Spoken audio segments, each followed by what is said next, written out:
Rino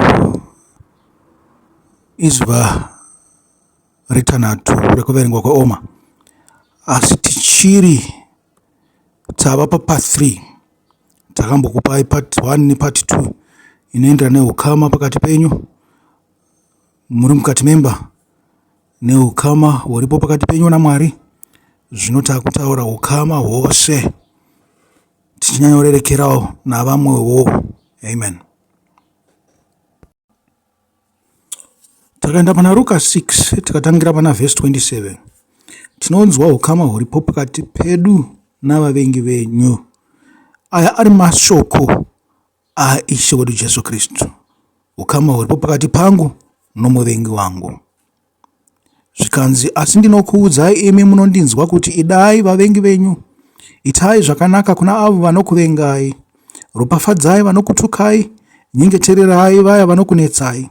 Kana mumwe akakurova rimwe dama, mupezve rimwe racho.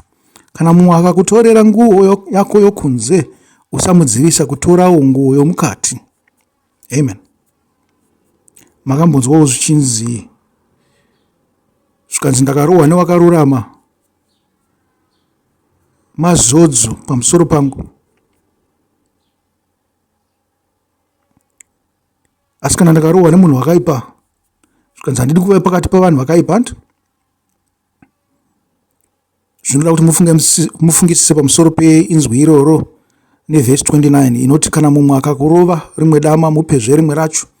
Kana mumwe akakutorera nguo yako yokunze, usamudzivisa kutorawo nguo yomukati. Upe vose vanokukumbira, uye kana ani zvake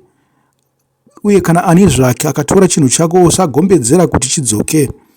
Itira vamwe zvaunoda kuti vakuitirewo iwe. Amen. Ndiri kufunga kuti Jesu ari kutaura apa achiti musha wedu hausi pasi pano, sekuimba kunoita vanhu vanoimba Jerusarema, achiti musha wedu uri kudenga.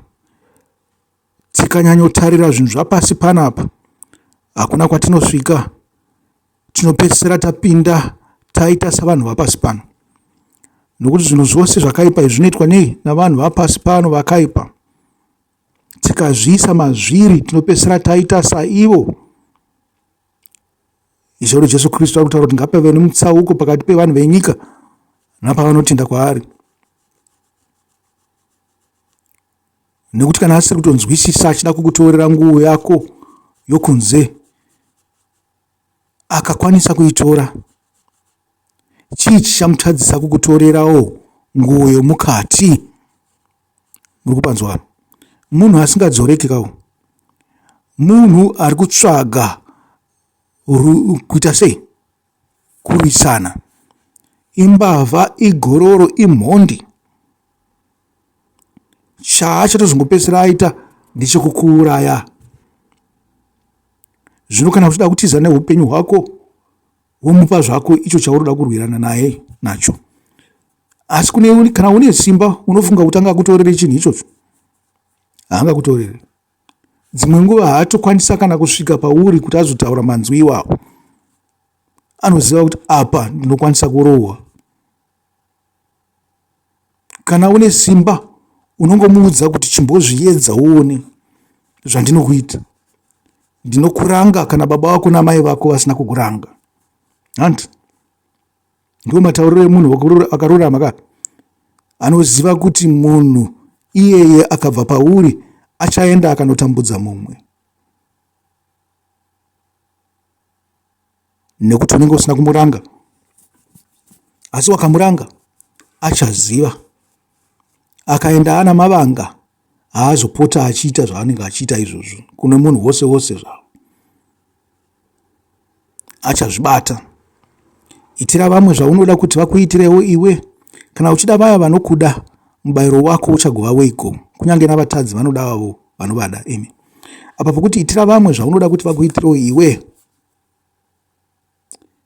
ndo patakaparidza paya tichiti ngative nemwoyo wokuita sei? Wokunzwirana. Wakaona munhu achiitirwa zvakaipa, iwe haufanirwi kufara, semwoyo yava nevanhu vemuZimbabwe mazuva ano, yekuti munofarira kana mumwe munhu achiitirwa zvakaipa, muchiti hazvisi kwamuri. Saka chii chinozotadza kuti vafare kana muchiitirwa zvakaipa? Ende vanhu vanokuitirai zvakaipa vanongoramba vari vanhu vamwe chete. Saka munenge muchitovapa simba panze pekuti kana maona pane munhu ari kuitirwa chakaipa, imi morwisa kuti vashayiwe simba. Mutofanirwa kutobatana. I think izvo zvinogara zvichiparidzwa navamwe vaparidzi zvavo vasingatye hurumende yedu, nekuti kana muchifunga kuti zvose zvinoitwa nehurumende zvakaipa zvichagumira pavari kuitira ipapo, muri kutamba. Vachangoramba vachitora vachiwedzera kutora kusvikira musina kokuenda, kokutarisa kana pokuvandira. Ndo zvakaita munhu akaipa iyeye, haapedze kukuitirai zvakaipa. Kana musingatodzosera kwaari, munotoramba muchitomupa simba. Kana uchida vaya vanokuda, mubayiro wako uchagova weko. Kunyange navatadzi vanoda avo vanovada. Amen. Chinhu chinonzi kunyengerera mutadzi chinonetsa, nokuti unenge wakagumbuka hanti. Asi kana ukazviisa pana Mwari chaizvo, uchinyatsoziva kuti panapa tazviva fight nemunhu. Asi waenda kumba uchinyatsonzwa paya paakurova kuti pachiri kurwadza, wonamata iwewe uchimuregerera, uchiisa bopoto renyu mumaoko aMwari. Ndinokutaurirai kuti muchava nekushanduka kweupenyu hwenyu mukati nokunze kana makadzidzira kuita chinhu ichocho. Makadzidzira kuomesa mwoyo, madambudziko enyu anoramba achiwedzera. Muri kuona? Anoramba achiwedzera. Makadzidzira kuti handitwe iyoyo. Zvikanzi munofanira kuita sei? Kugadzirisana. Kana mumwe munhu akukanganisira hanti, makaregedza kugadzirisana, zvinogoitwa sei? Ichatongova hondoka kana kuti iye acharamba achingoita zvinhu izvozvo.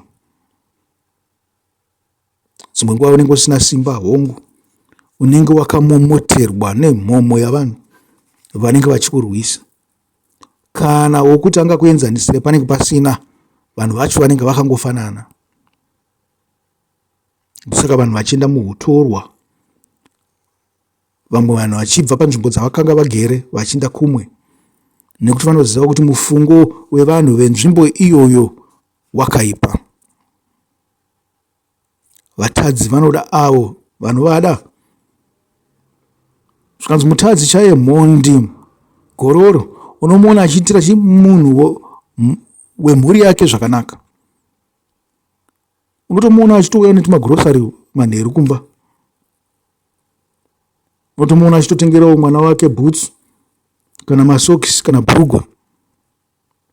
Unotomuona achitombogarawo nemhuri yake vari paruvazhe vachidziya zvavo mushana, vachitaura, vachikurukura. Asi zviri kuti haana kuipa, akaipa. Zvimwe pari kutopfuura nepamba ipapo vanenge achitoti uyu pane one day randichamubata chete. Ndofanirwa kumbomuita sei? Kumbomurova, kumbomubhinya, kumbomubira. Ndo mweya weuroyi unenge uri mukati mavazhinji venyu. Hamuri kuita zvinhu pafeya. Zvinhu zvenyu ndezvekuhwanda neuroyi, zvekunyangira vanenge vasingaoni. Masiyanei namakororo, masiyanei nembavha dzinoba usiku. Ndo mweya wasatanika. Zvikanzi wakaipa aripo kuba, kuparadza, kuuraya. Uye kana vachiita zvakanaka kuna vaya vakanaka kwauri, mubayiro wako uchagova weko. Kunyange vatadzi vanoita izvozvo. Uye kana uchikweretesa kuna vaya vaunotarisira kuti vagodzora, mubayiro wako uchagova weko. Kunyange vatadzi vanokweretesa kuvatadzi vachitarisira kuzodzoserwa zvakakwana. Asi idai vavengi venyu, muite zvakanaka kwavari, uye muvakweretese musingatarisiri kuwana kana chinhuzve. Ipapo mubayiro wenyu uchava mukuru, uye muchava vanakomana vokumusoro-soro, nokuti iye ano mwoyo munyoro kuna vasingaongi navakaipa, ivai netsitsi sababa venyu vane tsitsi. Amen. Makamboona kuti panogara kana kuti makororo, mbavha, mhondi, pane vamwe vanhu vanenge vasingabatwe vemuarea iyoyo. Pane vamwe vanhu vasingabatwe, vasingaite izvozvo. Asi hakuzi kuti vanenge vasingazivane nevanhu avo, vanenge vachitozivana. Vakatokura vese vachitoziva kuti uyu mhondi uyu anouraya, asi anoramba achigara muarea iyoyo pasina chinomboitika kwaari. Makambozviona? rudo zvaro, rudo kana munhu mhondi anotone rudo nemunhu asingaite zvaanoita iye.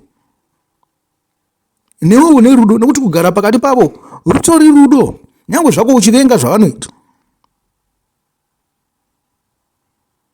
Ndinofunga kuti kugarisana kwakadaro kunobuda mumashoko aishe wedu Jesu Kristu aya, nekuti anotisaura kuti akatisiya tiri munyika. Zvikanzi handina kukubvisai munyika, imi ndiri kusiyai muri munyika. Munyika mune nhamo dzayo.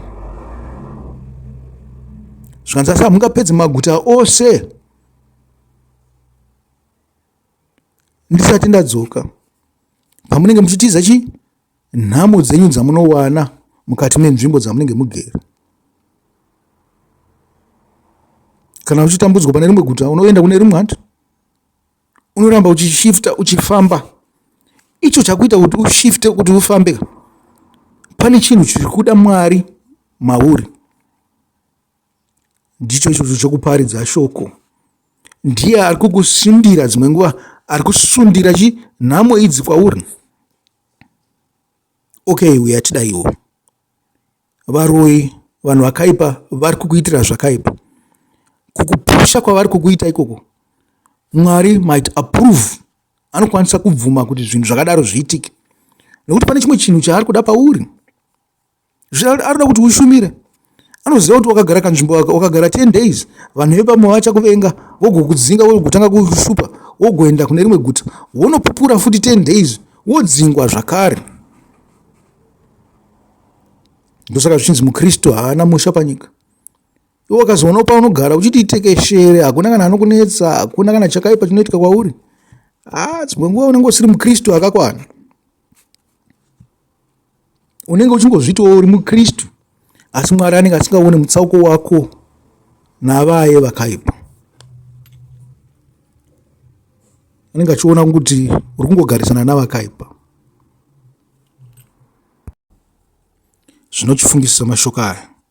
Chii chaungaitire Mwari chingaite kuti mwoyo wake unyevenuke? Usati haunzwaro. Tiri kuda kubata pane nheyo dzerudo. Chii chaungamupewo reti chokuti Mwari akungokuda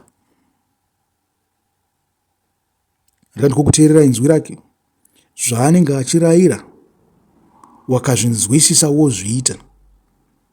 Ndinoziva kuti mashoko aya pakuatsanangura kwangu handina kuatsanangura zvakanaka, asiwo paunoaverengawo nekunzwisisa kwako, fungawo kuti chaungaitire Mwari chakanaka ndechipi. Ndiko kuyanana naMwari komweya. Makambonzwa imi vatadzi, munoziva kuti munhu wose mutadzi. Makambonzwa muteuro waManase here, mambo weJudha? Vanhu vanoti uriko ati mumboutsvagawo, mumboudzidzawo, mumbodzidza kunamata. Hazvinai kuti unofunga kuti uri mukristu akanaka sei. Asi zvinonzi Mwari akanzwa Manase paainamata. Manase akanga ari munhu akaipisisa kupfuura iwewe, asi paakanamata akanzwikwa naMwari ari panguva yokutambudzika. Tinozviwana izvi pana vaChronicle 33 verse 12 to 13. Mukutambudzika kwake akatsvaka Jehovha Mwari wake akazvininipisa. Amen. Kutsvaga Mwari nokuzvininipisa, zvinhu izvi tinogara tichizviita isu vanotenda. Hatizongotsvaga Mwari nezuva rekutambudzika chete, kwete. Takationa kutambudzika kwauya, tinotoziva kuti kuedzwa. Pane chatinenge chifanirwa kudzidza pazvinhu izvozvo. Saka totofunza Mwari kuti idzidziso ipi yamunoda kuti pamusoro pezvinhu zvose zvatiwira izvi. Asi kumunhu akaipa anogara achiita zvakaipa zvake, pane munyengetero waManase. Zvinonzi Manase akanamata kuna Mwari ari panguva yekutambudzika. Mwari akamunzwa, akamuregerera zvivi. Zvinonzi akamuitira sei? Verse 33, verse 12 to 13. Uye paakanyengetera kwaari, Jehovha akasundwa nokuzvininipisa kwake, akateerera kudemba kwake. Kudemba kuita sei? Kudemba ndokunge uchibvuma kuti une zvawakatadza. Uyezve kana uchiverenga zvitadzo zvako misi yose, makambonzwa kuti kune vaya vanotendeuka misi yose vachiti Mwari tibatsirei kuti tikunde chivi ichi. Ndiko kuzvidemba. Kana wazvidemba, uyo akanga asisina mukana wokugadzirisa zvivi zvake, akanga ari mutorongo, asi maybe akatozoita mapromises kuna Mwari. Vanhu vanoita mhiko kuna Mwari nanhasi tichingoita mhiko zvezvo. Hazvina kubva zvezvaitwa navanhu kare nguva yavaJudha zvokuti vainoita mhiko kutemberi yaMwari. Mhiko idzi tinoziita nyange nemumaprayers edu chaiwo, kuti Mwari kana madai so, ini ndichadai so. Muri kuzvinzwa? Zvinongoitika nyange nemumaprayers edu. Uyezve kana waita mhiko yakadaro unofanirwa kuibata. I think takatarisa nyaya yaManase pachinhu ichocho chokuti paakazobudiswa mutorongo akadzoserwa paushe, hanzi pane zvinhu zvaakagadzirisa nokuti akanga atendeuka.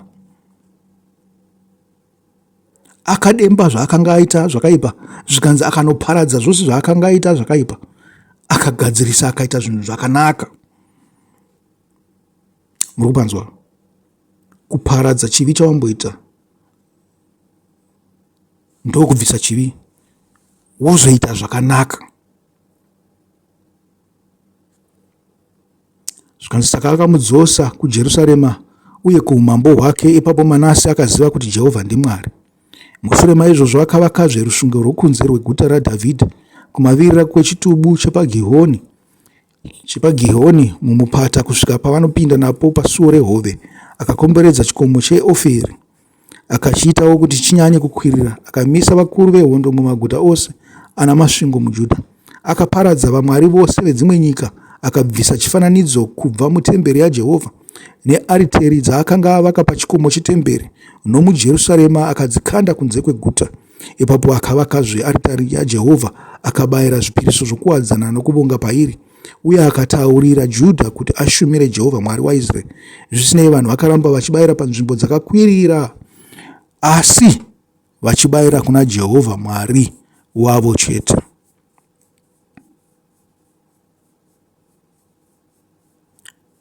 Amen. Muri kuona kutendeuka kwake nezvaakazoita. Kutendeuka hakusi kwokungoti ndatendeuka chete ndaiswa mumaoko pamusoro navafundisi. Pane mamwe mabasa anofanirwa kuzoita mushure mekutendeuka. Ndiko kushumira kwacho, kugadzirisa zvakambenge wakakanganisa nokuita zvimwe zvakanaka pamberi. Ndo pandanga ndichifunza paya kuti ungaitire chii Jehovha kurakidza kuti zvokwadi wagamuchira Ishe wedu Jesu Kristu. Ibasa ripi raungaitire Jehovha? Ungamushumira nei? Ande kuna Isaiah 1 verse 16 to 20. Inzwai munzwe. Imi hamusati mapinda pakutambudzika anti? Zvida muri pakutambudzika zvenyu muri kuona kuti zvinhu zvasiyana. Mwari haachaita sezvaakuitirai. Handei pana Isaiah tinonzwa kuti muteuro wemunhu akaita semi anodini. Zvikanzi pamunotambanudza maoko enyu muchinyengetera, ini ndichakuvanzirai chiso changu. Kunyange mukawanza munyengetero, handisi kuzokunzwai. Maoko enyu azere neropa, shambai muzvinatse. Sorry, ndatangira pa verse 15 ndaisina kukuudzai. Tangira pa verse 15 rekeza tiende zviri kusvikira kana pa 20. Zvikanzi maoko enyu azere neropa, shambai muzvinatse, bvisai mabasa enyu akaipa pamberi pangu. Amen. Regai kuita zvakaipa. Amen. Muri kuzvinzwa? Kusanduka kuti mamira kuita chimwe chinhu asi hazvigumire ipapo. Zvikanzi dzidzai kuita zvakarurama. Kungomira kuita chinhu chakaipa chete hazvina kukwana kuna Mwari. Munofanirwa kuita mabasa akarurama. Tsvakai kururamisira. Tichiri pa verse 17. Kurudzirai vakamanikidzwa, dzivirirai nherera, mukumbirire chirikadzi. Chiuyai zvino titaurirane, ndizvo zvinotaura Jehovha. Kunyange zvivi zvenyu zviri zvitsvuku zvichachena sechando. Kunyange zviri zvishava somuti mushava zvichaita samakusha amakwai. Amen. Muri kunzwa? Kubvisa chivi nokuita zvakanaka ndokunzi munhu atendeuka. Hakusi kungomira kuita chivi.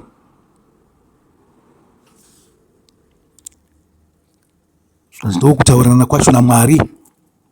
Kana muchida uye muchiteerera muchadya zvakanakisa zvenyika, asi kana muchiramba uye muchindimukira muchaparadzwa nomunondo, nokuti muromo waJehovha wazvitaura. Amen. Uyai titendeuke mazuva ose, tisangotendeuka kuti tabva pazvivi, asi ngatiitei zvakanaka, zvakarurama zvinodikanwa naJehovha. Tichamufadza nei Jehovha kuti tirakidze kuti tinoda ukama hwedu pakati pedu naye hudzoseredzwe panzvimbo, huve hwakanaka. Imi moga ndimi munoziva zvinhu zvenyu. Zvikanzi takaenda pana Mabasa 16 verse 31, zvikanzi vakapindura vakati, akatangire pa30, zvikanzi munhu akanga achikanganisa achiita zvakaipa akati kuna Pauro naSirasi, ipapo akavabudisa kunze akati kwavari, vakuru, ndingaitei sei kuti ndiponeswe? Vakapindura vakati, tenda kuna She Jesu ugoponeswa iwe neimba yako. Zvikanzi ipapo vakataura shoko raShe kwaari nokuna vose vakanga vari mumba. Amen. Kuponeswa, kubiswa pazvivi, handi kuita zvakanaka, ndiwo ukama naIshe Jesu Kristu. Nzira yaunozofanirwa kutora mushure mokuti aiwa watenda kuti zvangu zvandanga ndichiita zvakaipa, ndiwo ukama nani naIshe wedu Jesu Kristu.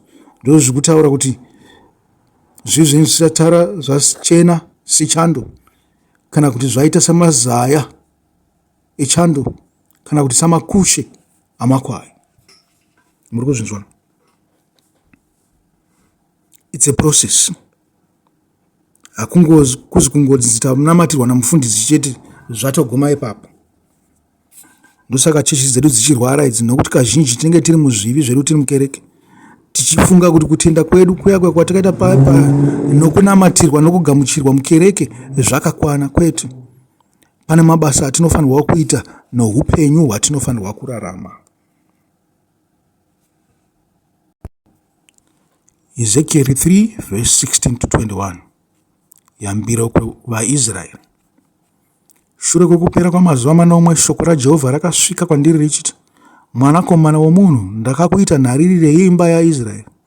Saka chinzwa shoko randinotaura uye uvayambire neyambiro inobva kwandiri. Kana ndikati kumunhu akaipa, uchafa zvirokwazvo, iwe ukasamuyambira kana kutaura uchimunyevera panzira dzake dzakaipa, kuti uponese mweya wake, munhu uye akaipa achafa nokuda kwechivi chake, asi ropa rake ndicharibvunza pamusoro pako. Amen. Muri kunzwa mumwe musenzekedhe kana kuti juti ratinaro. Tinoona zvinhu zvakaipa zvichiitika munyika, handi izvi tiri kunzi tine basa pamusoro pekutaura kuti zvinhu zvakaipa. Zvikanzi takapupura zvakwana, tichiudza munhu iyeye kuti aregedze mabasa ake akaipa. Asi kana tikasadaro, tikangotarisa tichiti hazvinei nesu izvi, zvinotipa mhosva. Muri kuona? Uya achienda zvako kugehena, asi paanenge achichema ariko anenge achiti, baba, ningi naningi havana kundiudza, vanga vamire zvavo vakatarisa vachiona zvakaipa zvandaita. Ina handina kumboramba kuteerera shoko, havana kuuya kuzonditaurira, makandinyenyeredza neshoko iri. Anenge achiitwa zvake achipindurwa ari kugehena ikoko, ko anenge achazoponeswa here? Anenge angoperera izvo zvake ikoko. Asi imi munoda kupinda denga, zvikanzi mune mhosva. Saka zvino zvamune mhosva iyoyo, muchaendepiko? Asi kana iwe ukamuyambira, verse 19, asi iye akaramba kutendeuka pazvakaipa zvake kana panzira dzake dzakaipa, iye achafa nokuda kwechivi chake, asi iwe uchange wazviponesa. Amen. Zvakare, kana munhu akarurama akatsauka pakururama kwake uye akaita zvakaipa, ini ndikaisa chigumbuso pamberi pake, achafa. Sezvo usina kumuyambira, iye achafa nokuda kwechivi chake. Zvakarurama zvaakaita hazvizorangarirwi, uye iwe uchava nemhosva yeropa rake. Asi kana ukanyevera munhu akarurama uyu kuti arege kutadza, uye akarega kutadza zviro kwazvo achararama nokuti akanzwa kunyeverwa. Iwewe uchange wazviponesa.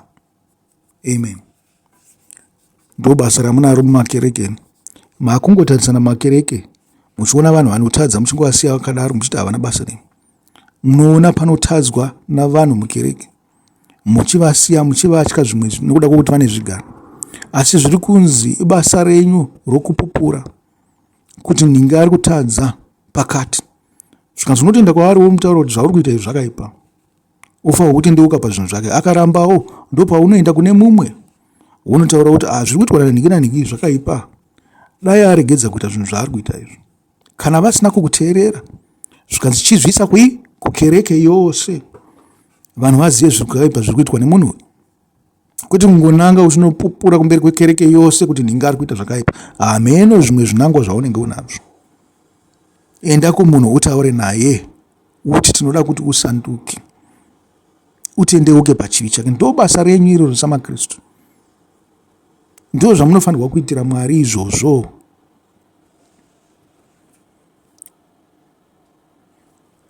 Ezekiel 18 verse 1 to 9. Amen.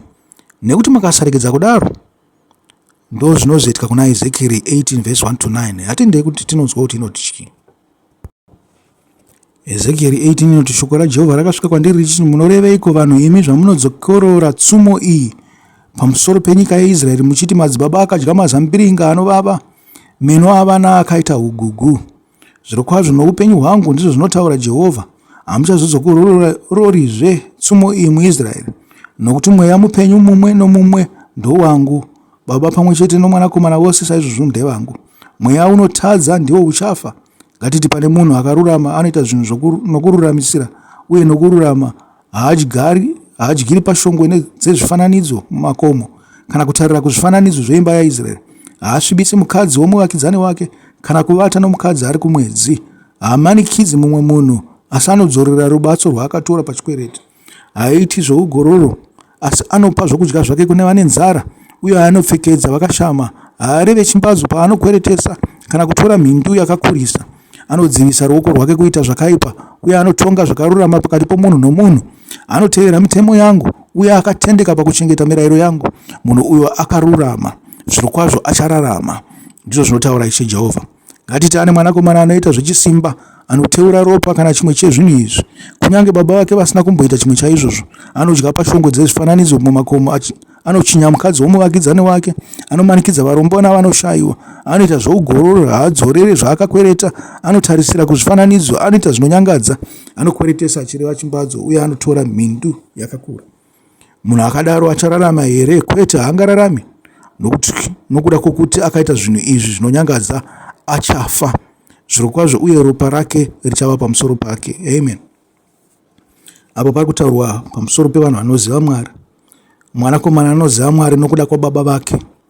Anoona zvinoitwa nababa vake asi haana kutodza zvinoita baba vake. Akarasha zvinoitwa nababa vake zvakanaka akatora dzimwe nzira. Zvikanzi ropa rake riri pamusoro pake. Nokuti baba vake vakanga vari chapupu chakakwana. Ndizvo zvinotaurwa pamusoro pataurwa nezvababa vake. Kuti baba ava vanoenzanisira vanhu. Vakaona zvakaipa zvichiitika vanotsiura vanhu vachienzanisira vanhu. Zvino uyu mwanakomana haana kudaro. Igororo, munhu akaipa. Anofuratira vabereki. Zvinoenda nekuti une vabereki vakanaka here kana kuti vana vabereki vakaipa. Vamwe venyu makadzidziswa uroyi navabereki antu? Zviri kwamuri nokuti zvakabva kune madzibaba enyu namadzimai enyu. Makangogara muri vanhu vashati, naizvozvo muda kushatisa nyika semi. Asi ngatimboti mwanakomana uyu ane mwanakomana anoona zvivi zvose zvinoitwa nababa vake uye kunyange achivaona haaiti zvinhu zvakadai.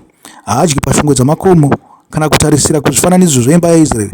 Haachinyi mukadzi womuvakidzani wake, haamanikidzi munhu upi zvake kana kureva rubatso pachikwereti.